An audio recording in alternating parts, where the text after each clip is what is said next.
Guys, ಹೊಸ ದಿನದ ಹೊಸ ವಿಡಿಯೋಕ್ಕೆ ಸ್ವಾಗತ ಸುಸ್ವಾಗತ ಗೈಸ್. ಸೊ ಇವತ್ತು ಗುರುವಾರ, ಸೆನ್ಸೆಕ್ಸ್ ಎಕ್ಸ್ಪೈರಿ ಇದೆ. ಸೊ ನನ್ನ ಪ್ಲ್ಯಾನು ಏನಪ್ಪ ಅಂದರೆ ಇವಾಗ WXY ಲೆಕ್ಕದಲ್ಲೇ ಆಗ್ತಾಯಿದೆ ಇದು ವೇವ್ಸು. ಸೊ ಹಂಗಾಗಿ ನಾನು ಇವತ್ತು ನಿನ್ನೆ ಅಪ್ಪಾಗಿರೋದನ್ನ BLA ಅಂತ ಕನ್ಸಿಡರ್ ಮಾಡ್ಕೊಂಡಿದ್ದೀನಿ. ಒಂದು ವೇಳೆ ಇವತ್ತು ಫುಲ್ಲು BLB ಆಗುತ್ತೆ ಅಂದರೆ ಸ್ವಲ್ಪ ಸ್ಲೋ ಇರುತ್ತೆ, ಯಾಕೆಂದರೆ ಪ್ರೀಮಿಯಮ್ಗಳೆಲ್ಲ ಹೈ ಇದ್ದಾವೆ, ಅವನ್ನೆಲ್ಲ ಕರಗಿಸ್ಬಿಡುತ್ತೆ. ಒಂದು ವೇಳೆ ನಮ್ಮ ಲೆಕ್ಕ ಪ್ರಕಾರ 560 ಅಬೌವ್ 560 ಮೇಲೆ ಹೋಯ್ತು ಅಂದರೆ ನಾವು ಬೈ ಮಾಡಬೇಕಾಗತ್ತೆ. 750 ಈ ಥರ ಬರುತ್ತೆ ನಮಗೆ.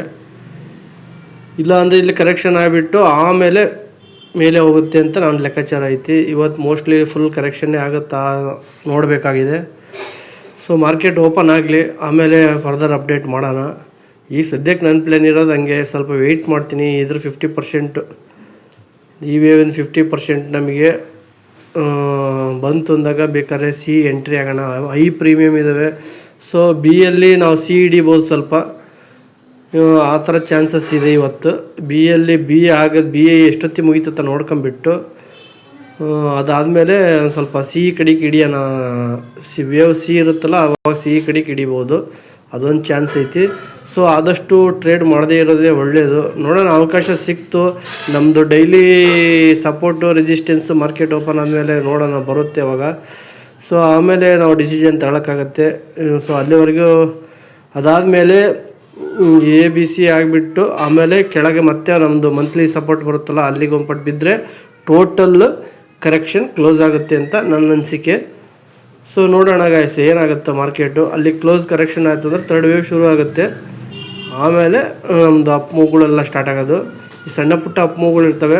ಮೇಯ್ನು ಟ್ರೆಂಡ್ ಇರೋದು ನಾವು ಆ ಥರದ್ದು ಹಿಡಿದ್ರೆ ನಮಗೆ ಒಳ್ಳೆ ಬೆನಿಫಿಟ್ ಬರುತ್ತೆ. ಇಂಪಲ್ಸ್ ವೇವ್ಗಳು ಹಿಡಿಬೇಕು ಆದಷ್ಟು. ಸೊ ಕರೆಕ್ಷನ್ ವೇವಲ್ಲಿ ಸ್ವಲ್ಪಕ್ಕೆ ತೃಪ್ತಿ ಪಡ್ಕೋಬೇಕು. ಬೈ ಚಾನ್ಸ್ ಎಂಟ್ರಿ ಆದರೂ ಕೂಡ ನಾವು ಚಿಕ್ಕ ಲಾಸ್ ಆಗಲಿ ಎಕ್ಸಿಟ್ ಆಗೋದು ಅಷ್ಟು ಇವತ್ತು. ಜಾಸ್ತಿ ದೊಡ್ಡದಾಗಿ ತಲೆ ಕೆಡಿಸ್ಕೊಳಂಗಿಲ್ಲ ಅಂತ ಇದ್ದೀನಿ. ನೋಡೋಣ ಏನಾಗುತ್ತೆ ಮಾರ್ಕೆಟು. ಒಂದು ವೇಳೆ ಮಾರ್ಕೆಟ್ ಕರೆಕ್ಟ್ 9 ಕಾಲ ಆದಮೇಲೆ ನೋಡ್ಕೊಂಡು ಗೊತ್ತಾಗುತ್ತೆ ಸ್ವಲ್ಪ ಹೊತ್ತು. ಬಟ್ ಸ್ಟಾರ್ಟಿಂಗ್ ಅಂತೂ ಎಂಟ್ರಿ ತಗೊಳ್ಳೋದು ತುಂಬ ಡೇಂಜರು. ಯಾಕೆಂದರೆ ಹೈ ಪ್ರೀಮಿಯಮ್ ಅಂದರೆ ಹೈ ಪ್ರೀಮಿಯಮ್ ಇದಾವೆ ಇವತ್ತು. ಇವಾಗ ನಮ್ಮದು ಇದು ಬೇರೆ ಸೈಕ್ಲಿಕ್ ಲೈನ್ ಬೇರೆ ನಿನ್ನೆ 2:45 ಆಯಿತು. ಅದ್ರ ಮೇಲೆ ಟ್ರೇಡ್ ಮಾಡ್ತಾಯಿದ್ರೆ ಬೇಕಾದ್ರೆ ಎಂಟ್ರಿ ತಗೋಬೋದು. ಕ್ಲೋಸ್ ಆಗಿರೋದು 460 ಏನೋ ಐತೆ, ಅದು 480 ಹಂಗೆ ಐತಿ. ಅದ್ರ ಮೇಲೆ ಬೇಕಾದರೆ ಎಂಟ್ರಿ ತಗೋಬೋದು. ಅದ್ರ ಕೆಳಗೆ ಇತ್ತು ಅಂದರೆ ಅದು ನಿಧಾನಕ್ಕೆ ಪೀನು ತಗೊಳಕ್ಕಾಗಲ್ಲ, ಅದು ಮೆಲ್ಟ್ ಆಗ್ತಾ ಹೋಗುತ್ತೆ ಟೈಮ್ ಆದಂಗೆ. ಸೊ ಹಂಗಾಗಿ ನೋಡೋಣ, ಒಂದು ಒಳ್ಳೆಯ ಸೀಸನ್ ಸಿಕ್ತು ಅಂದರೆ ಎಂಟ್ರಿ ಆಗೋಣ ಗಾಯ್ಸ್. ಮಾರ್ಕೆಟ್ ಓಪನ್ ಆದಮೇಲೆ ಅಪ್ಡೇಟ್ ಮಾಡ್ತಾಯಿರ್ತೀನಿ ಗಾಯ್ಸ್. ಇವಾಗ ಮಾರ್ಕೆಟ್ ಓಪನ್ ಆಗಿದೆ. ಕರೆಕ್ಟಾಗಿ B ವೇವ್ ಇಲ್ಲಿ ಬರುತ್ತೆ ಅಂದ್ಕೊಂಡೆ, ಅಲ್ಲಿಗೆ ಬಂದಿದೆ. ಸೊ B ವೇವಲ್ಲಿ A ವೇವು, ಆಮೇಲೆ B ವೇವಲ್ಲಿ B ವೇವ್ ಹೋಗ್ಬೇಕಲ್ಲ, B ವೇವಲ್ಲಿ ಬಿನಲ್ಲಿ ಮತ್ತೆ A ಆಗಿದೆ ಅಂತ ತಿಳ್ಕೊಬೇಕೀಗ. ಅದಾದಮೇಲೆ ಮತ್ತೆ ಡೌನ್ ಬರೋ ಸಾಧ್ಯತೆ ಇರುತ್ತೆ. ಅದಾದಮೇಲೆ C ವೇವು, ಅದನ್ನ ಹಿಡಿಯೋಕ್ಕೆ ಟ್ರೈ ಮಾಡೋಣ. ಅಲ್ಲಿವರೆಗೂ ಯಾವುದೇ ಕಾರಣಕ್ಕೂ ಎಂಟ್ರಿ ತಗೊಳ್ಳೋದು ಬೇಡ. ನನಗೆ ಯಾಕೋ ಡೌಟ್ ಇದೆ ಇವತ್ತು. ಸೊ ನೋಡೋಣ ಗಾಯ್ಸ್, ಒಂದು ವೇಳೆ ಮೇಲೆ ಹೋಗಿ ಮತ್ತೆ ಕೆಳಗೆ ಬಂದರೆ ಅವಾಗ ಬೇಕಾದ್ರೆ ಎಂಟ್ರಿ ಆಗೋಣ. ಈಗ ಸದ್ಯಕ್ಕೆ ಪೀನು ತಗೊಳಕ್ಕಾಗಲ್ಲ. ಡೌನ್ ಓಪನ್ ಆಗಿ ಒಂದೇ ಕ್ಯಾಂಡಲ್ ಎಷ್ಟು ದೊಡ್ಡದಾಗಿ ಕೊಟ್ಟೈತಿ. ಸ್ಲೋ ಆಗಿಬಿಟ್ರೆ ಮಾರ್ಕೆಟು ಎಲ್ಲ ಇದಾಗ್ಬಿಡುತ್ತೆ. ಸೊ ಹಂಗಾಗಿ ನೆಕ್ಸ್ಟು B ವೇವಲ್ಲಿ B ಆಗುತ್ತೆ. ಆಮೇಲೆ B ವೇವಲ್ಲಿ B ಆಗ್ಬೇಕಲ್ಲ, ಅದು ABC ಆಗುತ್ತೆ ಆ ಉದ್ದೇಶಕ್ಕೆ. ಬೈ ಚಾನ್ಸ್ ಮೇಲೆ ಹೋದರೆ 490 ಮೇಲೆ ಹೋತು ಅಂದರೆ ಬೇಕಾದ್ರೆ ಎಂಟ್ರಿ ಆಗೋಣ. ಅಲ್ಲಿವರೆಗೂ ಏನು ಇವತ್ತು ಎಕ್ಸ್ಪೈರಿ ಇರೋದ್ರಿಂದ ಟೈಮ್ ವೇಸ್ಟ್ ಮಾಡೋದಷ್ಟು ಒಳ್ಳೇದು ನಮಗೆ. ನೋಡೋಣ, ಒಂದು ಚಾನ್ಸ್ ಸಿಗುತ್ತೆ. ಆಮೇಲೆ ಆದರೆ ಚಿಕ್ಕದ್ರಾಗೆ ವೆಯ್ಟ್ ಮಾಡೋಣ. ಇವತ್ತು ಮಾತ್ರ ದೊಡ್ಡದು ತಗೊಳಕ್ಕೆ ಹೋಗೋದು ಬೇಡ, ರಿಸ್ಕ್ ಗಾಯ್ಸ್. ಇವಾಗ ನಾವು ಅಂದ್ಕೊಂಡಂಗೆ ಮಾರ್ಕೆಟು ಹೋಗ್ತಾ ಇದೆ. Bಯಲ್ಲಿ A ಆಯಿತು, Bನಲ್ಲಿ A ಆಯಿತು, ಬಿನ A ಆಯಿತು. ಇವಾಗ B ಆಗ್ತಾಯಿದೆ. ಈಗ ಐ ಥಿಂಕ್ 400 ಈ ಥರ ಬರ್ಬೋದು. ಬಿನ ಸಿ ಆದಮೇಲೆ ಸಿ ಐ ಥಿಂಕ್ ಇಲ್ಲೇ ಬರುತ್ತೆ ನಮ್ಮ ಡೈಲಿ ಸಪೋರ್ಟ್ ಹತ್ರ. ಅದಾದಮೇಲೆ ಸಿ ವೇವು ಅಪ್ಪಾಗುತ್ತೆ. ಆ ಸಿ ವೇವ್ ಹಿಡಿಯೋಕ್ಕೆ ಟ್ರೈ ಮಾಡೋಣ ಇವತ್ತು. ಸೊ ಅಲ್ಲಿವರೆಗೂ ನಾವು ಯಾವುದೇ ಆ ಥರ ಪಟ್ಟು ಮಾರ್ಕೆಟ್ ಮೇಲೆ ಹೋಗುತ್ತೆ ಈಗಲೇ ಎಂಟ್ರಿ ಆಗಿಬಿಡೋಣ, ಇವೆಲ್ಲ ತುಂಬ ಡೇಂಜರಸ್ ಆಗಿರುತ್ತೆ. ಯಾಕೆಂದರೆ ನಮ್ಮ ಡೈಲಿ ರೆಸಿಸ್ಟೆನ್ಸ್ ಕೂಡ ಇಲ್ಲೇ ಇದೆ. ಸೊ ಇವಾಗ ತುಂಬ ರಿಸ್ಕಿ ಇದು. ಈಗ ಏನಾದರೂ ನಾವು ಎಂಟ್ರಿ ಆದರೆ ಅಪಾಯದಲ್ಲಿ ಸಿಗೋಕ್ಕಿನ ಸಾಧ್ಯತೆಯೂ ಕೂಡ ಇದೆ. ಬೈ ಚಾನ್ಸ್ 490 ಮೇಲೆ ಹೋದರೆ ಆವಾಗ ಬೇಕಾದ್ರೆ ಸಪೋರ್ಟ್ ತಗೊಂಡು ಮತ್ತೆ ಮೇಲೆ ಹೋಗೋ ಸಾಧ್ಯತೆ ಇರುತ್ತೆ. ನಮ್ಮ ವೇವ್ ಕೌಂಟಿಂಗ್ ತಪ್ಪಾಗಿದ್ರು ಕೂಡ ಅದಾದ ಮೇಲೆ ಹೋದರೆ ಎಂಟ್ರಿ ಆಗೋಣ, ಇಲ್ಲ ಅಂದರೆ ಅದ್ರ ಸವಾಸಕ್ಕೆ ಹೋಗೋದು ಬೇಡ. ಹೋದ್ರೂ ಹೋಗಲಿ, ಕೌಂಟಿಂಗ್ ತಪ್ಪಾತಂದು ದೊಡ್ಡ ಶಿಕ್ಷೆ ಬಂದುಬಿಡುತ್ತೆ. ಸೊ ಒಂದು ವೇಳೆ ನಾವು ಅಂದ್ಕೊಂಡಾಗ ಹಿಂಗೆ ಬಂದು ಮೇಲೆ ಹೋಗಿ ಮತ್ತೆ ಹಿಂಗೆ ಕೆಳಗೆ ಬಂತು ಅಂದರೆ ಆವಾಗ ಸಿ ವೇವ್ ಶುರು ಹೋಗೋದು. ಆ ಸಿ ವೇವ್ ಹಿಡಿಯೋಕ್ಕೆ ಟ್ರೈ ಮಾಡೋಣ, ಸ್ಪೀಡಾಗಿರುತ್ತೆ. ಈಗ ಕರೆಕ್ಟಾಗಿ ಚಿಕ್ಕದಾಗಿ ಹೋಗ್ತಾಯಿತ್ತು ಕ್ಯಾಂಡ್ಲು, ಬಟ್ ಹೇಳೋಕ್ಕಾಗಲ್ಲ. ನೋಡೋಣ ನಮ್ಮದು ಕೌಂಟಿಂಗ್ ಸರಿನೋ ತಪ್ಪು. ನನ್ನ ಕೌಂಟಿಂಗ್ ಈಗ ನೋಡಿ, ಟೋಟಲ್ ಈಗ ಬಿ ವೇವ್ ಶುರುವಾಗಿದೆ, ಬಿನಲ್ಲಿ ಎ ಆಯಿತು ಅಂತ ತಿಳ್ಕೊಂಡೇವಿ. ಬಿ ವೇವ್ನ ಬಿ ಆಯಿತು, ಈಗ ಬಿ ವೇವ್ನ ಬಿನ ಎ ಆಯಿತು, ಬಿ ವೇವ್ನ ಬಿ ಆಯಿತು, ಬಿ ವೇವ್ನ ಸಿ ಆಗುತ್ತೆ. ಅದಾದಮೇಲೆ ಈ ಥರ ಸಿ ವೇವ್ ಎ ವೇವ್ ಹೋಗಿದೆಯಲ್ಲ, ಅದೇ ಥರ ಮತ್ತೊಂದು ಸಿ ವೇವ್ ಹೋಗುತ್ತೆ. ಇಲ್ಲಿ ನಮಗೆ 670 700 ನಿಯರ್ ಹೋಗ್ಬಿಡುತ್ತೆ ಅದು. ಸೊ ಅದನ್ನ ಹಿಡಿಯೋಕ್ಕೆ ಟ್ರೈ ಮಾಡ್ತಾ ಇರೋದು. ಸೊ ಬೈ ಚಾನ್ಸ್ ನಮಗೆ 560 ಮೇಲೆ ಹಿಂಗೆ ಹೋಯ್ತು ಅಂದರೆ ಲಾಸ್ಟಿನೂ ಹಿಡಿಯೋಣ ಬೇಕಾರೆ, ನಮ್ಮ ಕೌಂಟಿಂಗ್ ಏನಾದ್ರು ತಪ್ಪಾಯ್ತು ಅಂದರೆ. ಈಗ ಎಂಟ್ರಿ ಆಗೋದು ನನಗೆ ಅಪಾಯ ಅನಿಸುತ್ತೆ. ಗ್ಯಾಪ್ ಅಪ್ ಡೌನ್ ಬೇರೆ ಓಪನ್ ಆಗಿದೆ, ಮೇಲೆ ಅಪ್ ಆಗ್ತಾಯಿದೆ. ಇದ್ರ ಮೇಲೆ ಹೋಗದೆ ನಾವು ಯಾವುದೇ ಎಂಟ್ರಿ ತಗೊಳಕ್ಕಾಗಲ್ಲ. 490 ನಮಗೆ ಇನ್ನೊಂದು ಇದೆಯಲ್ಲ, ಇದ್ರ ಮೇಲೆ ಹೋಗ್ಬೇಕು. ಆ್ಯಕ್ಚುಲಿ ಈ ಲೆವೆಲ್ ಮೇಲೆ ಹೋಗ್ಬೇಕು. ನಮಗೆ 490 ಮೇಲೆ ಬಂತು ಅಂದ್ರೆ ಒಂದು ಕಾನ್ಫಿಡೆಂಟು. 15 ನಿಮಿಷ ಕ್ಯಾಂಡಲ್ ಕ್ಲೋಸ್ ಆದರೆ 490 ಮೇಲೆ ಒಂದು ಕಾನ್ಫಿಡೆನ್ಸ್ ಬರುತ್ತೆ. ಅಲ್ಲಿವರೆಗೂ ಯಾವುದೇ ಕಾರಣಕ್ಕೂ ಎಂಟ್ರಿ ಆಗೋಕ್ಕಾಗಲ್ಲ. ಸೊ ನಾವು ಪಿನೂ ತಗೊಳಲ್ಲ ಇವಾಗ ಟ್ರೇಡ್ ಸಿಗದೇ ಇದ್ರೂ ಪರವಾಗಿಲ್ಲ, 2 ದಿವಸ ಲಾಭ ಆಗಿದೆ. ಸೊ ನಾವು ಅಂದ್ಕೊಂಡಂಗೆ ಕಾಯೋದು ಒಳ್ಳೇದು. ಎಕ್ಸ್ಪೈರಿ ಬೇರೆ. ಸ್ವಲ್ಪ ಮಾರ್ಕೆಟ್ ಏನಾರ ಆಯಿತು ಅಂದರೆ ಒಂದೊಂದು ಟೈಮು ನಾವು ರಾಂಗ್ ಆದ್ವಿ ಅಂದರೆ ಹೋದ್ರೆ ಕೈ ಬಿಟ್ಬಿಡ್ಬೇಕು, ಏನು ಮಾಡೋಕ್ಕಾಗಲ್ಲ. ನಮ್ಮ ಲೆಕ್ಕ ಪ್ರಕಾರ ಕರೆಕ್ಟಾಗಿ ಬಂದಂಗೆ ಆಗುತ್ತೆ. ಬೈ ಚಾನ್ಸ್ 490 ಮೇಲೆ ಕ್ಲೋಸ್ ಆಗಿ ಒಂದು 15 ನಿಮಿಷ ಇತ್ತು ಅಂದರೆ ಎಂಟ್ರಿ ಆಗೋಣ ಬೇಕಾರೆ ಸಿ ಕಡಿಕೆ.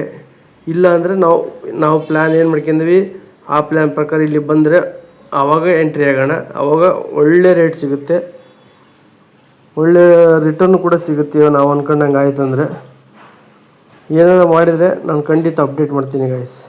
ಅಲ್ಲಿವರೆಗೂ ಸ್ಟೇ ಟ್ಯೂನ್ ಗೈಸ್. ಇವಾಗ ನಾವು ಅಂದ್ಕೊಂಡಂಗೆ ಮಾರ್ಕೆಟು ಸ್ವಲ್ಪ ಮೇಲೇ ಹೋಯ್ತು ನೋಡಿ, 450ವರೆಗೂ ಹೋಯ್ತು. ಸೊ ನಮಗೆ 490 ಮೇಲೆ ಬೇಕಾಗಿತ್ತು. ಸೊ ಇಲ್ಲಿ ದೋಜಿ ಕ್ಯಾಂಡಲ್ ರಿಜೆಕ್ಟ್ ಮಾಡಿದೆ ನನ್ನ ಪ್ರಕಾರ. ಸೊ ಹಂಗಾಗಿ ಅದೇ ಸ್ಟಾಪ್ ಲಾಸ್ ಇಟ್ಕೊಂಡು ಒಂದು ಪಿ ತಗೊಂಡಿದ್ದೀನಿ ಇವಾಗ. ಸೊ ಇದು ಸ್ಟಾಪ್ ಲಾಸು ಸ್ವಲ್ಪ ದೂರ ಐತಿ. ಸೊ ಹಂಗಾಗಿ ನಾನು ಇದನ್ನ ಒಂದು 70 ಪಾಯಿಂಟ್ ಸ್ಟಾಪ್ ಲಾಸ್ ಇಡಬೇಕಾಗುತ್ತೆ. ಇದಕ್ಕೆ 70 ಪಾಯಿಂಟ್ ಅಂದರೆ $1400. ಸೊ ಹಂಗಾಗಿ ಈ $1400 ರಿಸ್ಕ್ ತಗೊಂಡು ಮಾಡೋಣ, ನೋಡೋಣ. ಬೈ ಚಾನ್ಸ್ ಏನಾದ್ರು ಸಿಕ್ತು ಅಂದರೆ ನೋಡೋಣ, ದೊಡ್ಡದಾಗಿ ಸಿಗುತ್ತೆ. 70,400 2800 ಪ್ರಾಫಿಟ್ ಬಂದರೆ ಎಕ್ಸಿಟ್ 1:1. 1400 ಬಂದರೂ ಕೂಡ ಎಕ್ಸಿಟ್ ಆಗ್ಬೋದು, ನೋಡೋಣ, ಗೊತ್ತಿಲ್ಲ. ಸ್ಟಾಪ್ ಲಾಸ್ ಇಡೋಣ, ಏನು ಬೇಕಾದರೂ ಆಗ್ಬೋದು. ಸೊ ನಾವು 230 ಬೈ ಮಾಡಿರೋದು, 161 155 ಸ್ಟಾಪ್ ಲಾಸ್ ಇಡ್ತಾ ಇದ್ದೀನಿ.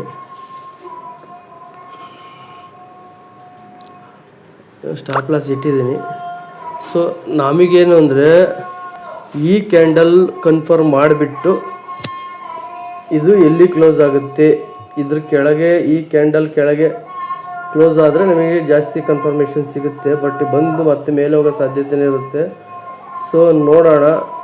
ನಮ್ಮ ಲೆಕ್ಕ ಪ್ರಕಾರ ವಾಪಸ್ಸು 237ಕ್ಕೆ ಬರುತ್ತೆ ನಿಫ್ಟಿ. ನಾನು ಮಾಡಿರೋ ಸೆನ್ಸೆಕ್ಸು. ಬೈ ಚಾನ್ಸ್ ಇಲ್ಲಿ ಬಂತು ಅಂದರೆ ವಾಪಸ್ಸು ನಮಗೆ ಒಳ್ಳೆ ಪ್ರಾಫಿಟ್ ಬರುತ್ತೆ. ಸೊ ನಾವು ಸ್ಟಾರ್ಟಿಂಗ್ ಒಂದು ಕ್ಯಾಂಡಲ್ ನೋಡಿ ಹಂಗೆ ಸ್ಟಾರ್ಟಿಂಗೇ ಬೈ ಮಾಡೋಕ್ಕಾಗಲ್ಲ. ಸೊ ಹಂಗಾಗಿ ಕಂಪ್ಲೀಟ್ ರ್ಯಾಲಿನ ಬಿಟ್ಬಿಟ್ವಿ. ಸೊ ನೋಡೋಣ ಈ ಕೆಳಗಿನ ರ್ಯಾಲಿ ಏನಾದ್ರು ಸಿಗುತ್ತಾ ನೋಡೋಣ. ಇದು ಸಿಕ್ತು ಅಂದರೆ ಆಮೇಲೆ ಇನ್ನೊಂದು ದೊಡ್ಡ ರ್ಯಾಲಿ ಮೇಲೆ ಹೋಗುತ್ತೆ, ಅದನ್ನ ಹಿಡಿಬೋದು. ಇದು ಸಕ್ಸಸ್ ಆದರೆ ಅದಕ್ಕೆ ನೋಡೋಣ, ಅದಕ್ಕೊಂದು ಸ್ಕೆಚ್ ಹಾಕೋಣ, ನೋಡೋಣ ಗೈಸ್ ಅದು ಏನಾಗುತ್ತಾ ನೋಡ್ಕೊಂಬಿಟ್ಟು ಡಿಸೈಡ್ ಮಾಡೋಣ.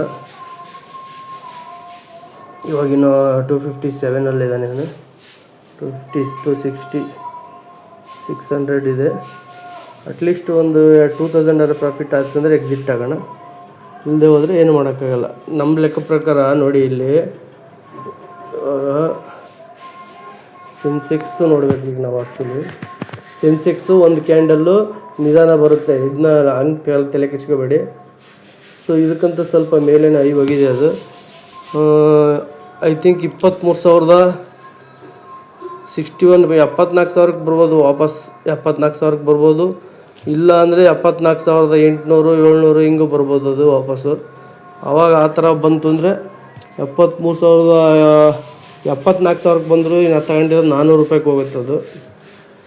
ಇದು 260 ಐತಾರೆ, 258 238 ವಾಪಸ್ ಬಂತು. ಇವಾಗ ಇದು 400 ರೂಪಾಯಿ ಹೋಗುತ್ತೆ. ಸ್ಟಾಪ್ ಲಾಸ್ ಟ್ರಿಗರ್ ಆಗದೆ ಇದ್ದರೆ. ಮತ್ತೆ ಮೇಲೆ ಹೋಯ್ತು ಅಂದರೆ ನಾವು ಸಿ ಕಡೆಗೆ ಹೋಗ್ಬೇಕಾಗತ್ತೆ. ಇನ್ನೊಂದು ದೊಡ್ಡ ರೇಲೆ ಐತಲ್ಲ ಅದನ್ನ ಹಿಡಿಯೋಕ್ಕೆ ಸಿ ಲೆಕ್ಕಕ್ಕೆ ಹೋಗುತ್ತೆ ಇವಾಗ ಅದು. ನೋಡಿ ತೋರಿಸ್ತೀನಿ ಒಂದು ನಿಮಿಷ. ಇದು ಏನಾದ್ರು ವಾಪಸ್ ಹಿಂಗೆ ಏನಾರು ಹೋಯ್ತು ಅಂದರೆ ನಾವು ಇದೇ ಎ ವೇವು, ಇದು ಬಿ ವೇವು, ಇದು ಸಿ ವೇವ್ ಅಂತಲೇ ಕನ್ಸಿಡರ್ ಮಾಡಬೇಕಾಗತ್ತೆ. ಇಲ್ಲಿಗೆ 670 745ಕ್ಕೆ ಇಲ್ಲಿ ಬರುತ್ತದು. ಒಂದು ವೇಳೆ ಅದು ಬಿ ವೇವ್ ಆಗಿದ್ದರೆ ಈ ಮತ್ತೆ ಬಿನ ಎ, ಬಿನ ಬಿ, ಬಿನ ಸಿ ಕೆಳಗೆ ಬರುತ್ತೆ ಅಂತ ನಾನು ಅಂದ್ಕೊಂಡಿರೋದು. ಬೈ ಚಾನ್ಸ್ ರಾಂಗ್ ಆದರೆ ಏನು ಮಾಡೋಂಗಿಲ್ಲ. ನಾವು ಅಂದ್ಕೊಂಡ ಥರ ಆಗಿಲ್ಲ ಅಂದರೆ ಪನಿಷ್ಮೆಂಟ್ ಇದ್ದಿದ್ದೆ, ಲಾಸ್. ಸೊ ಅದಾದಮೇಲೆ ಇಲ್ಲಿ ಕೆಳಗೆ ಬಂದಾಗ ನಾನು ಸಿ ಕಡೆಗೆ ಹೋಗೋಣ ಅಂತ ಇದ್ದೆ. ಮುಂಚೆನೇ ಸಿ ಕಡೆಗೆ ಹೋಗೋದು ಬೇಡ ಅಂತಲೇ ಇದ್ದೆ, ಅದು ನೋಡಿಬಿಟ್ಟು. ಸೊ ಕ್ಲಿಯರ್ ಪಿಕ್ಚರ್ ಐತಿ. ಈಗ ನೋಡೋಣ ಏನೇನಾಗುತ್ತೆ, ಏನೇನು ಬಿಡುತ್ತೋ ಎಲ್ಲ ಅಪ್ಡೇಟ್ ಮಾಡ್ತೀನಿ ಗೈಸ್. ಇವಾಗ ನಂದು ನೋಡಿ ಎಷ್ಟು ವಾಪಸ್ ಬಂದುಬಿಡ್ತು ಮಾರ್ಕೆಟು. ಸೊ 450 ಮೇಲೆ ಏನಾದರೂ ಹೋಯ್ತು ಅಂದರೆ ಎಂಟ್ರಿ ಆಗೋಣ ಸಿ ಕಡೆಗೆ. ಸ್ಟಾಪ್ ಲಾಸ್ ಟ್ರಿಗರ್ ಆಯಿತು ನಂದಿಲ್ಲಿ. ಒಂದು ನಿಮಿಷ ತೋರಿಸ್ತೀನಿ. 1.58ಕ್ಕೆ ಲಾಸ್ ಆಯಿತು. ಸೊ ನೋಡೋಣ ಮತ್ತೆ ಇಲ್ಲಿಂದ ವಾಪಸ್ಸು ಬಂದರೆ ನೋಡಿ ಇವಾಗ 450, ಇದು 446 ಹೋಗಿದೆ ಮ್ಯಾಕ್ಸಿಮಮ್ಮು. ಬೈ ಚಾನ್ಸ್ 450 ಮೇಲೇ ರೈಸ್ ಆಯಿತು ಅಂದರೆ ಮಾರ್ಕೆಟು ಎಂಟ್ರಿ ಆಗೋಣ, ಸಿ ಕಡೆಗೆ ಎಂಟ್ರಿ ಆಗೋಣ. ಯಾಕೆಂದರೆ ಇಲ್ಲಿ ನಮಗೆ ಇದ್ರ ಕೆಳಗೆ ಬ್ರೇಕ್ ಆಗಿದೆ. ಬಟ್ ಇಲ್ಲಿಂದ ರಿಜೆಕ್ಷನ್ ಆತಂದ್ರೆ ಮತ್ತೊಂದು ಪಟ್ಟು ಪಿಗೆ ಎಂಟ್ರಿ ಆಗೋಣ. ಈ ಥರ ಪ್ರೀಮಿಯಮ್ಮು ಪಿ ಕಡೆಗೆ ತುಂಬ ಕಮ್ಮಿ ಇದ್ದಾವೆ, ಜಲ್ದಿ ಸ್ಟಾಪ್ ಲಾಸ್ ಇಟ್ಟಕ್ಕವೆ. ಸೊ ಅದನ್ನ ಹಿಡಿಯೋಕ್ಕಾಗಲ್ಲ. ಹಂಗಾಗಿ ನೋಡಿ ಕರೆಕ್ಟಾಗಿ 10-20 ಪಾಯಿಂಟ್ 18 ಪಾಯಿಂಟ್ ಕೆಳಗೆ ಬಂದು ಮೇಲೆ ಹೋಗ್ತಾಯಿತ್ತು. ಈಗ ಬೇಕಾದ್ರೆ ಇನ್ನೊಂದು ಸುತ್ತು ತಗೋಬೋದು, ಬಟ್ ಮಾರ್ಕೆಟು ಸ್ವಲ್ಪ ಪಾಸಿಟಿವ್ ಕಡೆಗೆ ಐತಿ. ಸೊ ನೋಡೋಣ, ಇದು ಕನ್ಫರ್ಮ್ ಹಾಕ್ಕೊಂಡು ಇದು ಈ ಕ್ಯಾಂಡಲ್ ಏನಾದ್ರು ಬ್ರೇಕ್ ಆಗುತ್ತೋ ಇಲ್ಲೋ. ಈ ಕ್ಯಾಂಡಲ್ ಕೂಡ ಬ್ರೇಕ್ ಆಗಿಲ್ಲ ಅಂದರೆ ಬೈ ಚಾನ್ಸ್ ನಾವು ಪಿ ಕಡೆಗೆ ಇನ್ನೊಂದು ಧೈರ್ಯ ಮಾಡಬೇಕಾಗತ್ತೆ. ನೋಡಿ ಮತ್ತೆ ಅಲ್ಲಿಗೆ ಹೋಗಿ ಕೆಳಗೆ ಎಳಿತೈತಿ ಮಾರ್ಕೆಟು. ಸೊ ಇವಾಗಲೇ ತಗೊಂಬಿಡೋಣ ಒಂದು ಕ್ಯಾಂಡಲ್. ನೋಡೋಣ 164 166 ಕನ್ಫರ್ಮ್ ಆಗದೆ ತಗೊಳ್ಳೋದು ತುಂಬ ಡೇಂಜರು. ಸೊ ಈ ಕ್ಯಾಂಡಲ್ ನೋಡೋಣ ಗೈಸ್ ಬ್ರೇಕ್ ಮಾಡುತ್ತಾ ಇಲ್ಲೋ ಅಂತ. ಅದನ್ನ ಬ್ರೇಕ್ ಮಾಡಿ ಕ್ಲೋಸ್ ಆಗಬೇಕು 15 ನಿಮಿಷ ಕ್ಯಾಂಡ್ಲು. ನಾನು ಯಾವುದಕ್ಕೂ ಅಪ್ಡೇಟ್ ಮಾಡ್ತೀನಿ ಗೈಸ್. ಇವಾಗ ನೋಡಿ ಈ ರೆಡ್ ಕ್ಯಾಂಡಲ್ ಇದೆಯಲ್ಲ, ಈ ರೆಡ್ ಕ್ಯಾಂಡಲ್ ಹೈ ಬಂದುಬಿಟ್ಟು 23,426.6. ಸೊ ನೆಕ್ಸ್ಟ್ ಕ್ಯಾಂಡಲ್ ಕ್ಲೋಸ್ ಆಗಬೇಕಾಗಿದ್ದು ಅದ್ರ ಮೇಲೇ, ಬಟ್ ಕ್ಲೋಸ್ ಆಗಿದ್ದು 23,424.9. ಸೊ ನಾವು ಇನ್ನೂ ಕೂಡ ಪಿ ಕಡೆಗೆ ತೋರಿಸ್ತಾ ಇತ್ತಿದ್ದು. ಸೊ ಹಂಗಾಗಿ ನಾನು ಇನ್ನೂ ಒಂದು ಲಾಟು ತಗೊಂಡಿದ್ದೀನಿ, ಪಿನೇ ಅದನ್ನೇ ತಗೊಂಡಿದ್ದೀನಿ. ಇವಾಗಿದ್ದನ್ನ ನಾನು 169ಕ್ಕೆ ತಗೊಂಡೆ. ಸೊ ಸ್ಟಾಪ್ ಲಾಸು 140 ಪಾಯಿಂಟ್ ಇದೆ, ಬಟ್ ಆ ಸ್ಟಾಪ್ ಲಾಸು ಅಲ್ಲಿಗೆ 169 ಅಂದರೆ 30 ಪಾಯಿಂಟ್ 30ರಿಂದ 40 ಪಾಯಿಂಟ್ ಇಡಬೇಕಾಗತ್ತೆ. ಇನ್ನೊಂದು 800 ರೂಪಾಯಿ ರಿಸ್ಕ್ ತೊಗೋಬೇಕಾಗತ್ತೆ. ಸರಿ ಗಾಯ್ಸ್, ಅದನ್ನೇ ಇಟ್ಬಿಡೋಣ. ಮತ್ತೆ ಮೇಲೆ ಹೋಯ್ತು ಅಂದರೆ ಏನು ಮಾಡೋಕ್ಕಾಗಲ್ಲ, ಇಲ್ಲಿಂದ ಕೆಳಕ್ಕೆ ಬರ್ಬೇಕದೀಗ. ಸುಮ್ಮನೆ ಕ್ಯಾಂಡಲ್ಲು ಆದಮೇಲೆ ಗ್ರೀನ್ ಕ್ಯಾಂಡಲ್ ತೋರಿಸಿರ್ಬೋದು ಅವನು. ಒಟ್ಟು ನಮಗೆ ಇದ್ರ ಕೆಳಗೆ ಬೀಳ್ತಾಯಿತ್ತು ಮಾರ್ಕೆಟ್ ಅಂದರೆ ಸರಿಯಾಗುತ್ತೆ. ನೋಡೋಣ. ಇಲ್ಲಿ ಹೈ ಆಗಿದೆ, ಇದು ಲೋವರ್ ಲೋ ಆಯ್ತು. ಇದ್ರ ಮೇಲೆ ಇದು ಬ್ರೇಕ್ ಮಾಡಲಿಲ್ಲ, ಹಂಗಾಗಿ ನಾವು ಸಿ ಕಡೆಗೆ ಹೋಗಿಲ್ಲ, ಪಿ ಕಡೆಗೆ ಎಂಟ್ರಿ ಆಗಿದ್ದೀನಿ ಮತ್ತೆ ತಿರ್ಗಾ. ಓಕೆ ಗೈಸ್, ಅಷ್ಟೇ. ಇನ್ನೊಂದು 30-40 ಪಾಯಿಂಟ್ ಸ್ಟಾಪ್ ಲಾಸ್ ಇಡ್ತೀನಿ. ಅದು ಬ್ರೇಕ್ ಆಯಿತು ಅಂದರೆ ಏನು ಮಾಡೋಕ್ಕಿಲ್ಲ, ನಮ್ಮದು ಟೋಟಲಿ ಇವತ್ತು ರಾಂಗ್ ಆಗುತ್ತೆ. ಸೊ ಈಗ ನೋಡಿ, ಇದೇನು ಈ ಗ್ರೀನ್ ಕ್ಯಾಂಡಲ್ಲು ಅದ್ರ ಮೇಲೆ ಹೈ ಹೋಗಲಿಲ್ಲ, ಬಟ್ ಲಿಕ್ವಿಡಿಟಿ ಪಿ ಕಡೆಗೆ ತುಂಬ ಕಮ್ಮಿ ಐತಿ. ಸ್ಟಾಪ್ ಲಾಸ್ ಇಟ್ಟರೆ ಹಂಗೆ ಕ್ಲಿಯರ್ ಆಗಿಬಿಡ್ತವೆ. ಸೊ ಇದೊಂದು ಲಾಸ್ಟ್ ಚಾನ್ಸ್ ಇಟ್ಟಿದ್ದೀನಿ, ನೋಡೋಣ. ನಮ್ಮ ಲೆಕ್ಕ ಪ್ರಕಾರ ಹೋದರೆ ಇನ್ನೂ ಕೆಳಗೆ ಬರುತ್ತೆ, ಅದು ಲಾಭ ಆಗುತ್ತೆ. ಇದೊಂದು ಅನುಕೂಲ ಆಯಿತು ಅಂದರೆ ಒಳ್ಳೆಯದಾಗುತ್ತೆ. ಯಾವುದೇ ಅಪ್ಡೇಟ್ ಮಾಡ್ತೀನಿ ಗೈಸ್, ಯಾವುದಕ್ಕೂ ನೋಡೋಣ ಗೈಸ್. ಇವಾಗ ನೋಡಿ 236ಕ್ಕೆ 239ಕ್ಕೆ ಬಂದು ಒಂದೇ ಸಲಕವನು. ಅದೇ ಸೇಮ್ ತಗೊಂಡಿದ್ದೀನಿ, ಸ್ಟಾಪ್ ಲಾಸ್ ಇಟ್ಟಿಲ್ಲ. ಸೊ ಸ್ಟಾಪ್ ಲಾಸ್ ಇಟ್ಬಿಟ್ರೆ ನಾವು ಸೇಫ್ ಹಾಕವಿ. ಮಾರ್ಕೆಟ್ ಯಾವ ಕ್ಷಣದಲ್ಲಿ ಏನು ಬೇಕಲ್ಲ ಆಗ್ಬೋದು. ಸ್ಟಾಪ್ ಲಾಸ್ ಇಡೋದು ತುಂಬ ಇಂಪಾರ್ಟೆಂಟು. ಸ್ಟಾಪ್ ಲಾಸ್ ಇಲ್ದಂಗೆ ಏನು ಮಾಡೋಕ್ಕೆ ಹೋಗಬೇಡಿ. 135 140 ಇಟ್ಟಿದ್ದೀನಿ. 30 to 40 ಪಾಯಿಂಟ್ಸ್ ಸ್ಟಾಪ್ ಲಾಸ್ ಇದೆ. ನೋಡೋಣ ಗೈಸ್ ಏನಾಗುತ್ತೆ. ನಮ್ಮ ಲೆಕ್ಕ ಪ್ರಕಾರ ಅದು ಬ್ರೇಕ್ ಆಗ್ತಾ ಅಂದರೆ ಒಳ್ಳೆ ದೊಡ್ಡದಾಗಿ ಸಿಗುತ್ತೆ. ಯಾವುದೇ ಕಾರಣಕ್ಕೂ ಅಪ್ಡೇಟ್ ಮಾಡ್ತೀನಿ ಗೈಸ್. ನೋಡಿ, ಇವಾಗ ನಾನು ಇದನ್ನ 177 ತಗೊಂಡಿದ್ದೆ. ಸೊ 303 ಹೋಗಿತ್ತು, ಹೆಚ್ಚು ಕಮ್ಮಿ ನನಗೆ 2,500 ರೂಪಾಯಿ ಪ್ರಾಫಿಟ್ ಆಗಿತ್ತು. ಸೊ ನನ್ನ ರ್ಯಾಲಿ ನಾನು ಹಿಡಿಯೋಣ ಅಂದ್ಕೊಂಡು ನಾನು ವೆಯ್ಟ್ ಮಾಡ್ತಾಯಿದ್ದೆ. ನೋಡಿ, ಆ ಥರ ಆಗ್ತಾಯಿಲ್ಲ ನಾನು ಅಂದ್ಕೊಂಡಂಗೆ. ಮತ್ತೆ ಸ್ಟಾಪ್ ಲಾಸ್ ಟ್ರಿಗರ್ ಆಗೋ ಥರನೇ ಕಾಣಿಸ್ತೈತಿ. ಆಯಿತು, most I think stop loss trigger ಆಗಿರುತ್ತೆ. 2 ಸಲನೂ ಟೋಟಲ್ 3,500 ರೂಪಾಯಿ ಪ್ರಾಫಿಟ್ ಬಂದರೂ ತಗೊಳ್ಳಿಲ್ಲ ನಾನು. ದೊಡ್ಡ ಕೆಲಸ ಮಾಡ್ಕೊಂಬಿಟ್ಟೆ. ಸೊ ಇವತ್ತು ನಾನು ಲಾಸಲ್ಲೇ ಕವರ್ ಆಗ್ತೀನಿ. ನೋಡೋಣ, ಇದ್ರ ಮೇಲೆ ಹೋದರೆ ಸಿ ಕಡೆಗೆ ಒಂದು ಎಂಟ್ರಿ ಆಗೋಣ. ಸಿ ಕಡೆಗೆ ಫುಲ್ ಪ್ರೆಷರ್ ಇದು ಬೈ ಮಾಡೋದು, ಈ ಕಡೆಗೆ ಅದು ಪ್ರಾಬ್ಲಮ್ ಇದೆ. ಸೊ ಹಂಗಾಗಿ ನೋಡೋಣ ಗೈಸ್, ಇದ್ರ ಮೇಲೆ ಹೋದರೆ ಸಿ ತಗೊಂಡು ಕವರ್ ಮಾಡೋಣ. ಲಾಸ ಏನೂ ಮಾಡೋಕ್ಕಾಗಲ್ಲ, ಈ ಥರ ಆಗ್ತಾ ಇರುತ್ತೆ. ಎರಡರಲ್ಲೂ ಪ್ರಾಫಿಟ್ ಮತ್ತು ಲಾಸ್ ಏನಾಗಿದ್ದಿಲ್ಲ ನನಗೆ. ಸೊ ನೋಡೋಣ ಗೈಸ್ ಟೋಟಲ್ ನನಗೀಗ 5,600 ರೂಪಾಯಿ ಲಾಸ್ ಆಗಿದೆ ಐ ಥಿಂಕ್. ಸೊ ನೋಡೋಣ, ಈಗ ನಾನು ಏನು ಟ್ರೇಡ್ ಮಾಡಲ್ಲ, ಡ್ಯೂಟಿಗೆ ಟೈಮ್ ಆಯಿತು, ಹೊರಟು ಹೋಗ್ತೀನಿ. ಗಾಡೀಲಿ ಏನಾದರೂ ನನಗೆ ಗಾಡೀಲಿ ಹೋಗೋಕೆ ಒಳ್ಳೆ ಐಡಿಯಾ ಬರ್ತದೆ ತಲೆಗೆ. ನೋಡೋಣ, ಏನಾರ ಅನುಕೂಲ ಆಯಿತು ಅಂದರೆ ಖಂಡಿತ ನಾನು ತಿಳಿಸ್ತೀನಿ ಗೈಸ್. ಏನು ಮಾಡೋಕ್ಕಾಗಲ್ಲ, ಈ ಥರ ಇನ್ನು ಸಹಿಸ್ಕೊಳ್ಳೇಬೇಕಾಗತ್ತೆ ಗೈಸ್.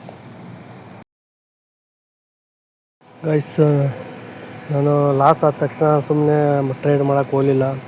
ಆಮೇಲೆ ಡ್ಯೂಟಿಗೆ ಹೊರಟು ರೆಡಿಯಾಗಿ ಬಂದೆ. ಸ್ವಲ್ಪ ದಾರಿಲಿ ಬರ್ತಾ ಯೋಚನೆ ಮಾಡ್ಕೊತ ಬಂದಾಗ ಒಂದು ಗೊತ್ತಾಯಿತು. ಅದು ಟೋಟಲು ನಾವು ಇದೆಲ್ಲ ಇದೇ C61.8 ಬಿದ್ದಿರೋದು. ಇಲ್ಲಿಂದ ರಿಕವರ್ ಆಗೋ ಸಾಧ್ಯತೆ ಇದೆ ಅಂತ ಅಂದ್ಕೊಂಬಿಟ್ಟು ದಾರಿಯಲ್ಲೇ ಬಂದೆ. ಆಮೇಲೆ ಸ್ವಲ್ಪ ನಾವು ಮನೆಗಿದ್ದಂಗೆ ಒಂದು ಕ್ಯಾಂಡಲ್ ಈ ಥರ ಗ್ರೀನ್ ಬರ್ತಾಯಿತ್ತು. ಸೊ ಹಾಗೆ ನೋಡ್ತಾ ಬಂದಾಗ ಈ ಥರ ಇತ್ತು. ಸೊ ನಾನೇನು ಮಾಡಿದ್ದೆ ಅವಾಗ 74,200 ಸಿ ಇದು ಒಂದು 2 ಲಾಟ್ ಹಾಕಿ ಬಂದೆ. 106 ರೂಪಾಯಿಗೆ 65 ರೂಪಾಯಿನ ಸ್ಟಾಪ್ ಲಾಸ್ ಇಟ್ಟೆ. ಲೋ ಹೋಗಿತ್ತು ಅಷ್ಟೇ, ಅದಕ್ಕೂ ಕೆಳಕ್ಕೆ ಹೋಗಲ್ಲ ಅಂತ. ಸೊ ಅದೊಂದು 35 ಪ್ಲಸ್ ಒಂದು 40-80 ಪಾಯಿಂಟು 1,600 ರೂಪಾಯಿ ರಿಸ್ಕ್ ತಗೊಂಡು ಸ್ಟಾಪ್ ಲಾಸ್ ಇಟ್ಕೊಂಡು ಡ್ಯೂಟಿಗೆ ಬಂದೆ ಗೈಸ್ ನಾನು. ಆಮೇಲೆ ಈ ಥರ ಸಿಕ್ತು ನನಗೆ ಲಾಭ. ಸೊ ನೋಡಿ, ಇಲ್ಲಿ ಈ ಬ್ರೇಕೌಟ್ ಆಯಿತು, ಇಲ್ಲಿಂದ ಮತ್ತೆ ಮೇಲೆ ಹೋಯಿತು. ಸೊ ಹಂಗಾಗಿ ನಾನು ಇವತ್ತಿನ ಟ್ರೇಡಲ್ಲಿ ಟೋಟಲ್ಲು 1,860 ರೂಪಾಯಿ, 1,500 ರೂಪಾಯಿ ಹೆಚ್ಚು ಕಮ್ಮಿ 1,500 ರೂಪಾಯಿ ಅನ್ಕೋಬೇಕಷ್ಟೇ. ಈಗ ಇಷ್ಟು ಲಾಭ ಆಯಿತು ಗೈಸ್. ನೋಡಿ, ನಾನು ಆವಾಗ ಧೈರ್ಯ ಮಾಡಲಿಲ್ಲ ಅಂದರೆ ಆಗ ಸುಮ್ಮನೆ ಲಾಸಲ್ಲಿ ಎಕ್ಸಿಟ್ ಆಗಬೇಕಾಯಿತು. 5,600 ರೂಪಾಯಿ ಸಮಥಿಂಗು. ಏನು ಮಾಡೋಕ್ಕಾಗಲ್ಲ, ಈ ಥರ ಎಲ್ಲ ಇರ್ತವೆ ಟೈಮಲ್ಲಿ. ರಿಸ್ಕು ತಗೋಬೋದು, ಯಾವ ಥರ ತಗೋಬೋದು ಅದನ್ನೆಲ್ಲ ನೋಡಬೇಕು. ಟೈಮು ಒಳ್ಳೆಯ ಚಾನ್ಸ್ ಸಿಗುತ್ತೆ, ಧೈರ್ಯ ಮಾಡಲೇಬೇಕಾಗುತ್ತೆ. ಕಳ್ಕೊಂಡವಿಂತ ಕುತ್ಕೊಳ್ಳೋಕ್ಕೂ ಆಗಲ್ಲ ಒಂದು ಟೈಮು. ಯೋಚನೆ ಬೈಕಲ್ಲಿ ಬರ್ಬೇಕಾದ್ರೆ ಹಂಗೆ ಯೋಚನೆ ಬಂತು. ಸೊ ಅದೊಂದಕ್ಕೆ ನಾನು ನಿಲ್ಲಿಸ್ಬಿಟ್ಟಲ್ಲಿ ಆಮೇಲೆ ನೋಡಿದೆ, ಕರೆಕ್ಟಾಗಿ ಎಂಟ್ರಿ ಆಯ್ತದು. ಹಾಕಿದ್ದು ಒಳ್ಳೇದಾಯ್ತು ಅನಿಸ್ತು ನನಗೆ. ನೋಡಿ ಗೈಸ್, ಇದೇ ಥರ ನಾನು ವಿಡಿಯೋಗಳು ನಮಗೆ ಇಷ್ಟ ಆದರೆ ಲೈಕ್ ಮಾಡಿ, ಶೇರ್ ಮಾಡಿ, ಸಬ್ಸ್ಕ್ರೈಬ್ ಮಾಡಿ, ಕಾಮೆಂಟ್ ಮಾಡೋದು ಮಾತ್ರ ಮರಿಬೇಡಿ ಗೈಸ್. ನಿಮಗೆ ಇದೇ ಥರ ಯಾರು ಪೊಸಿಷನ್ಸ್ ತೋರಿಸಲ್ಲ ನಿಮಗೆ ಎಷ್ಟು ಪ್ರಾಫಿಟ್ ಎಷ್ಟು ಲಾಸ್ ಅಂತ. ನಾನು ಲಾಸ್ ಆದರೂ ತೋರಿಸ್ತಾ ಇದ್ದೀನಿ, ಲಾಭ ಆಗಿದ್ದು ತೋರಿಸ್ತಾ ಇದ್ದೀನಿ. ಮಾರ್ಕೆಟಿನ ಕಷ್ಟ ಹೆಂಗಿರುತ್ತೆ, ಎಷ್ಟು ಆಟ ಆಡಿಸುತ್ತೆ ಮಾರ್ಕೆಟು. ನಾನು ಫಸ್ಟು ಟ್ರೇಡ್ ಸ್ಟಾರ್ಟಿಂಗ್ಗೆ ಎಂಟ್ರೆನ್ಸ್ ಟೈಮಲ್ಲಿ ತಗೊಳ್ಳಿಲ್ಲ, ಅದೇ ನನಗೆ ಪ್ರಾಬ್ಲಮ್ ಆಗಿದ್ದು. ಆಮೇಲೆ ತಗೊಳಕ್ಕೆಬಿಟ್ಟೆ ನಾನು. ಅದು ಒಂದು ಲಾಸ್ ಹೋಗಿ ಹಂಗೆ ಒಂದು 10 ಪಾಯಿಂಟ್ ಈ ಕಡೆಗೂ 2,500 ಸಾವಿರ ಬಂದಿತ್ತು, ಆ ಕಡೆ 1,500 ಸಾವಿರ 4-5 ಸಾವಿರ ರೂಪಾಯಿ ಹಂಗೆ ಬಂದಿತ್ತು ನನಗೆ. ನಾನು ಫಸ್ಟ್ 1,700 ರೂಪಾಯಿ ಕಳ್ಕೊಂಡೆ ಅಂತ ಉದ್ದೇಶಕ್ಕೆ ಮತ್ತೆ ದೊಡ್ಡದು ತಗೊಳ್ಳೋಣ ಅಂತ ವೆಯ್ಟ್ ಮಾಡ್ತಾನೆ, ದೊಡ್ಡಕ್ಕೆ ಹೋಗ್ತಾನೆ ಇಲ್ಲ. ಸೊ ನನ್ನ ಪ್ರಕಾರ ಕೆಳಗೆ ಬರ್ಬೇಕಾಯ್ತು, ಅವಾಗ ಅದು ಕೆಳಗೆ ಬರಲಿಲ್ಲ. ಅದು ಜಾಸ್ತಿ ಹೊತ್ತು ಆಟ ಆಡಿಸಿದ್ದಕ್ಕೆ 61.8ಗೆ ಸಿ ಕ್ಲೋಸ್ ಮಾಡಿದ ಅವನು. ಬಿನಲ್ಲಿ ಸಿ ಕ್ಲೋಸ್ ಮಾಡಿದ. ನೆಕ್ಸ್ಟ್ ಸಿ ವೇವ್ ಅಪ್ ಆಗುತ್ತೆ ಈಗ ನೋಡೋಣ ಗೈಸ್. ನಾಳೆ ಫ್ರೈಡೇ, ನಾಳೆ ಏನಾದರೂ 770 780ಕ್ಕೆ ಹೋಗುತ್ತೆ ಅಂತ ಅಂದ್ಕೊಂಡಿದ್ದೀನಿ. ನೋಡೋಣ ಮಾರ್ಕೆಟ್ ಹೆಂಗೆ ಓಪನ್ ಆಗುತ್ತೋ ಅದ್ರ ಮೇಲೆ ಡಿಪೆಂಡು. ಓಕೆ ಗೈಸ್, ಬಾಯ್.